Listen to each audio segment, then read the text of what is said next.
Lesson number 17, daily summary. In this lesson, we examine the relationship between radicals and exponential notation.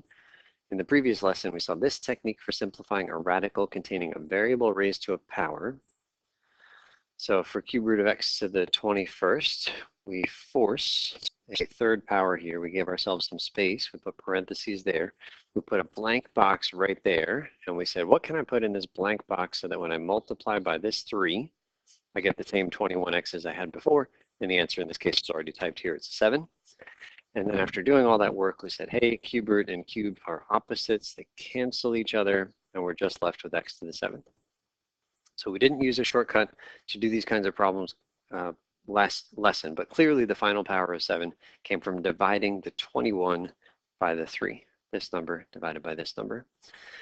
Let's fill in the box to come up with our shortcut. The nth root of x to the k is equal to x2, and then there's going to be a fraction power right here. It is k divided by n.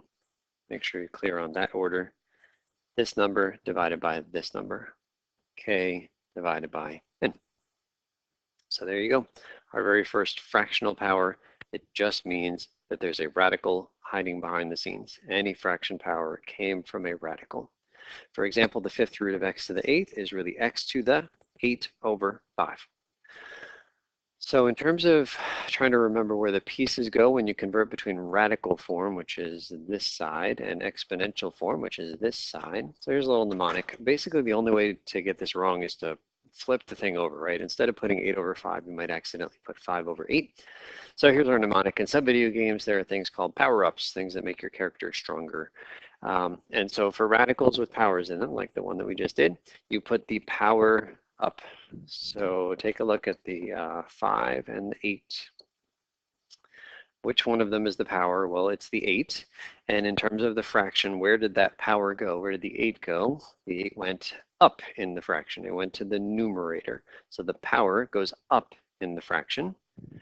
And then the index, that's the 5, goes down. It's just process of elimination. So really, if you can figure out where one of the two parts of the fraction goes, then the other one is obvious. So power up, the power goes up. Okay, let's rewrite the following in exponential form. 11th root of negative 2y to the 13th. Okay, this equals, the negative 2y was in parentheses before, put it in parentheses now. I see a radical. It came from a fractional power. We just have to figure out where the 11 and 13 go in our fraction. Power up. The power in this case, is it the 11 or the 13? It's the 13. Power goes up, 13 goes right up here in the top. And by process of elimination, the 11 must go in the other spot. So there you go. Negative 2y to the 13 11ths is the same as that original radical. Number 4, rewrite the following in radical form, x to the 2 sevenths. So this is the same deal, but going the other direction. So because it's a fraction power, I know that there's a radical lurking behind the scenes. There's going to be an x here. And the only question is, well, what number am I putting right here? And what number am I putting right here for the index? Okay, so remember power up. That's all I remember here. It's our video game mnemonic. So the power goes up. That means that the up in the fraction, the 2, must have been the power. Is that purple or orange? Well, it's the power. It's the orange thing. So we will put the 2 in that orange box. And then the 7 therefore goes as the index right there in the front. So x to the 2 sevenths is the same as the 7th root of x squared.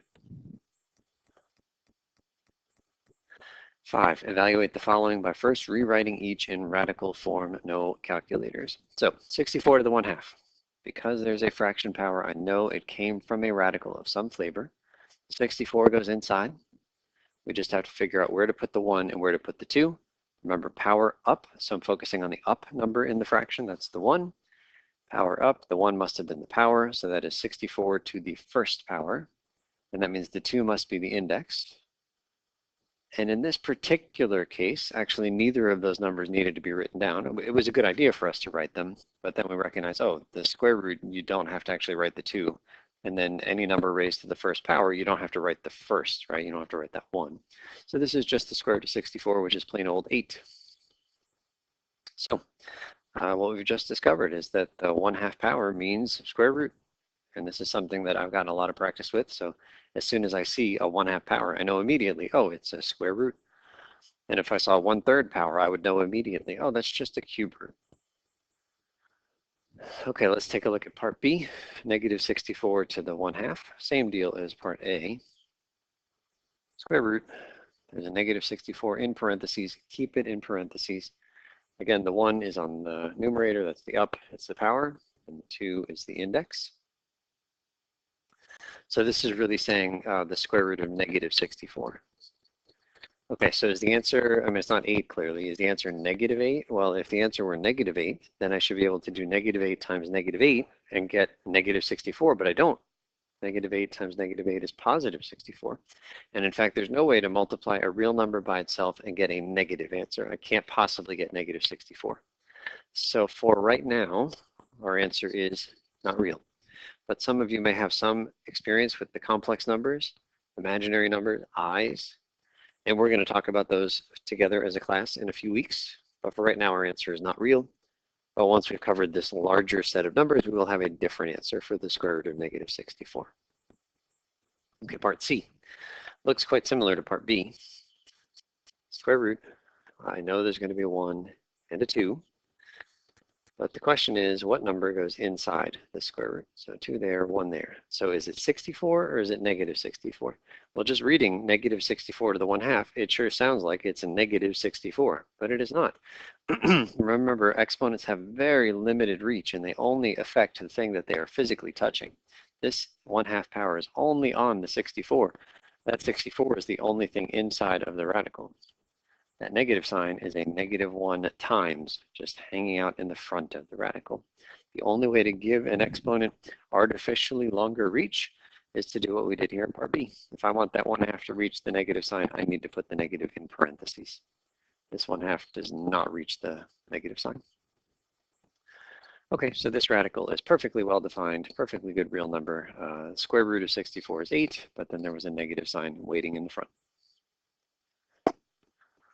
Okay, number 6 says let's do this one in 2 different ways. So 8 to the 2/3. So remember, the power goes up. So this up number must have been the power, and therefore the 3 must have been the index. 8 squared is just plain 64, and then the cube root of 64 is 4. Okay, so 4 is the answer. 8 to the 2/3 is 4. But let's do this calculation in a slightly different way. Here, we squared the number first, and then did the cube root last. Let's do the same 2 things, but in the opposite order.